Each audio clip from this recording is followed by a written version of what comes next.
नमस्कार, मी पंजाब डक. आज आहे 18 मार्च 2026 आणि मी माझ्या शेतात आहे आणि या ठिकाणी आमचं हरभरा काढल्यानं आता या ठिकाणी पाळी देखील चालू आहे.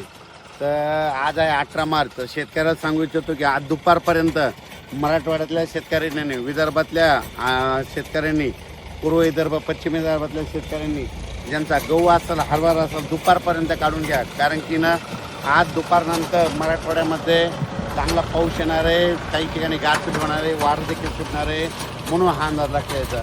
मग सांगायचं झालं तर विदर्भ मराठवाड्यामध्ये दुपारनंतर चांगलं पावसाचं वातावरण तयार होणार आहे. काही काही ठिकाणी पाऊस देखील सुरू होणार आहे रात्रीपर्यंत. म्हणजे आज 18, 19, 20 आणखीन 3 दिवस राज्यामध्ये पावसाचं वातावरण तयार होणार आहे. म्हणून हा अंदाज आपल्या मराठवाड्यातल्या आणि विदर्भातल्या सर्व शेतकऱ्यांना लक्षात यायचा.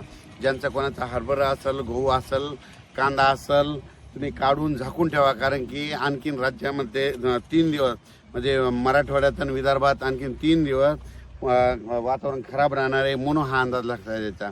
त्याच्यानंतर संभाजीनगर जिल्ह्यातल्या शेतकऱ्याला सांगू इच्छितो की त्याच्यानंतर अहिल्यानगर जिल्हा, त्याच्यानंतर परभणी जिल्हा, बीड जिल्हा, लातूर जिल्हा, त्याच्यानंतर जळगाव जिल्हा, बुलढाणा, अकोला, अमरावती, वर्धा, नागपूर, भंडारा, गोंदिया, चंद्रपूर, यवतमाळ, वाशिम, हिंगोली, नांदेड, या सर्व परभणी सहित लातूर, बीड या सर्व शेतकऱ्याला सांगू इच्छितो की आज दुपारपर्यंत तुम्ही शेताची कामे आटपून या. कारण की दुपारनंतर बऱ्याच भागात पाऊस सुरुवात होणार आहे. काल देखील राज्यामध्ये बऱ्याच ठिकाणी पाऊस झाला, गारपीट देखील झालं. जिथं पाऊस नाही पडला तिथं वारं देखील सुटणार आहे. म्हणून हा अंदाज लक्षात यायचा. म्हणजे सांगायचं झालं तर राज्यामध्ये आणखीन 3 दिवस वातावरण खराब होणार आहे. त्याच्यामध्ये विदर्भ मराठवाड्यामधल्या सर्व शेतकऱ्यांनी हा अंदाज लक्षात घ्यायचा आणि आपण आपल्या पिकाची काळजी घ्यायची. काल देखील तुम्हाला एक सांगू इच्छितो, मी म्हटलं होतं ना तेलंगणा, कर्नाटकमध्ये खूप पाऊस पडेल. तर कर्नाटकमध्ये इतकी गारपीट झाली म्हणजे जणू काय हिमालयच तिथं अवतरला, बर्फ इतका पडल्यासारखा पडला. म्हणजे कर्नाटक, अक्कलकोट, त्याच्यानंतर निलंगा, लातूर जिल्हा, कळंब तालुका, त्याच्यानंतर सोलापूर जिल्ह्यात, सोलापूर जिल्ह्यामध्ये अक्कोट, बऱ्याच ठिकाणी सांगलीकडे पडला, साताऱ्याकडे पडला, बऱ्याच ठिकाणी पाऊस पडला. पण आणखीन दुपारपर्यंत वेळ ज्यांच्या मराठवाड्यातले शेतकऱ्याला सांगितलं की तुम्ही काय करा, दुपारपर्यंत तुम्ही तुमचे आलेले गहू असेल, हरभरा असेल, शेतात असेल तर काढून झाकून घ्या. कारण की राज्यात आज पावसाचं वातावरण आहे. पुन्हा काल देखील नांदेडकडे पाऊस झाला, यवतमाळकडे झाला, उमरेड नागपूर जिल्ह्यात देखील झाला, चंद्रपूरकडे झाला, गडचिरोलीकडे झाला, वर्ध्याकडे झाला, हिंगोलीकडे झाला. बऱ्याच ठिकाणी म्हणजे रात्रीच्याला पाऊस वारं झालं. त्याच्यामुळे आज पुन्हा आणखी ते पुढं सरकणार आहे. आज मराठवाड्याकडे येणार आहे आणि तसंच इकडं खानदेशकडे जाणार आहे. म्हणून हा अंदाज मराठवाडा, विदर्भ आणि खानदेशच्या शेतकऱ्यांनी लक्षात द्यायचा. खास करून कोरडवाहू शेतकऱ्यांनी हा अंदाज लक्षात द्यायचा.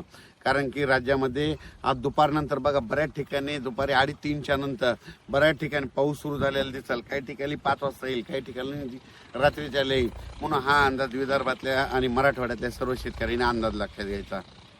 जळगाव जिल्हा, धुळे जिल्हा, त्याच्यानंतर बुलढाणा जिल्हा घाटाच्या खाली, त्याच्यानंतर संभाजीनगर, फुलंब्री, कन्नड, भोकरदन, गंगापूर, वैजापूर, शिर्डी, राहता, अहिल्यानगर, पैठण, त्या आष्टी, परतूर, जालना जिल्हा, त्या सर्व शेतकऱ्याला सांगू इच्छितो की आज दुपारपर्यंत तुम्ही तुमचे कामं आटपून घ्या. कारण की आता आज 18, 19, 20 आणि 21 4 दिवस वातावरण खराब राहणार आहे. विदर्भ मराठवाड्यात खराब राहणार आहे. म्हणून हा अंदाज विदर्भ मराठवाड्यातल्या शेतकऱ्यांनी लक्षात द्यायचा.